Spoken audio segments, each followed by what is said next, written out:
今日珠科字典嘅頭條，我哋要用廣州話嚟到講下廣州話。有關廣州電視台部分頻道要改為普語播報，以此嚟改善亞運軟環境嘅提案，一石激起千層浪。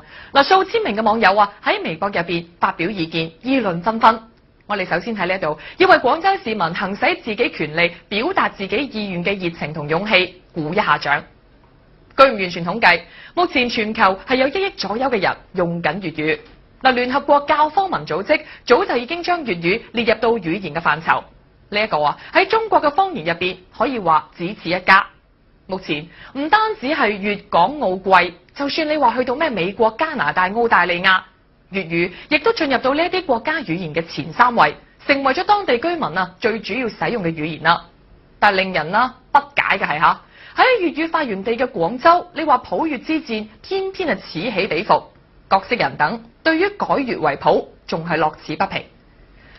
作為一個移民城市，廣州以佢博大同埋寬容，包容咗各地人士各種嘅語言。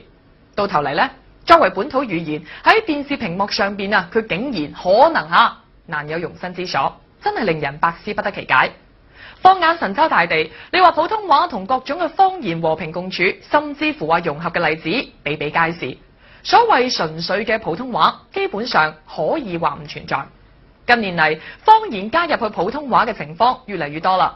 例如忽悠呢一個典型就係東北話，已經成為咗普通話。又例如源自於我哋省港澳嘅埋單，亦都係風行大江南北。如果嚴格要求電視台用標準嘅普通話播音，大概連中央電視台都要收聲啦。廣州人向來支持推普嘅，亦都知道一個有10幾億人口嘅大國，冇統一嘅語言，根本就唔可能話進行有效嘅交流。事實上，近20-30年以嚟廣州人嘅普通話水平程度已經係有好大進步。最好嘅例子今時今日，你去到街市，啲婆婆阿嬸都可以用煲冬瓜嚟到去講價。周恩來總理喺大革命時期喺廣州做嘢嘅時候，佢提倡要學講粵語，以利於開展工作。李長春同志初任廣東省委書記嘅時候，亦都講過，中央領導人希望佢嚟廣州工作要學廣州話。廣州市政協主席林元和嚟到廣州做嘢嘅時候，亦都主動要學講粵語，因為佢哋明白，你唔了解、唔掌握一個地方嘅方言，點樣可以為官一任、造福一方呢？點樣可以更好去體察民情民意，為人民服務呢？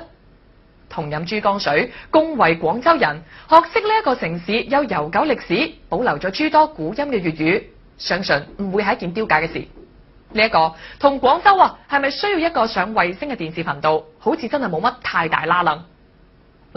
市政協嘅調查表明，有80%廣州市民係反對電視台改成普語播音。搞笑嘅係，提案裏邊話改播普通話理由之一係促進人口素質同埋文化程度嘅提高。原來喺某啲人嘅眼中，語言仲係分3、6、9等。原來佢哋認為換一種語言就會令到一個城市一夜之間變得文明。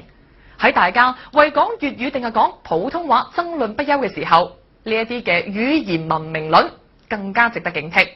普語同粵語並唔係天生嘅宿敵，為語言強加呢啲貴賤之分嘅人，先至係口水戰嘅始作俑者。粵語並唔單單只係廣州人嘅粵語，佢更加係中國嘅粵語，係世界嘅粵語。當大家達成咗呢一個共識嗰陣，好多爭論、好多爭議，相信就會變得無聊兼夾冇癮。今日呢一個話題喺天涯論壇珠科在線引發咗好激烈嘅討論。下邊只係部分網友嘅言論。網友廣州老鬼就話啦，上升就唔可以用廣州話，真係搞笑。按照呢一個邏輯，要上升應該用英文啊。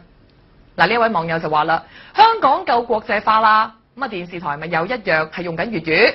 仲有網友話，就算我哋100%贊成用廣州話播出一樣佢哋話可以點就點㗎，我哋小市民冇決定權。呢位網友就話啦，記住係呢一個捍衛粵語，就唔係抵制普通話。呢一個就係我哋廣州人嘅包容，唔好濫用我哋嘅包容。網友和風細雨101就話啦，入鄉隨俗，出水隨灣，呢一個係千百年嚟中國人嘅口頭禪。既然喺粵地，就要有粵地嘅特色。如果地方電視台連語言特色都要上繳嘅話，咁樣就將多元化變成咗單一化，將地方嘅多姿多彩變成咗全國嘅統一單色。喺呢度，多謝晒咁多位網友喺網上邊嘅留言。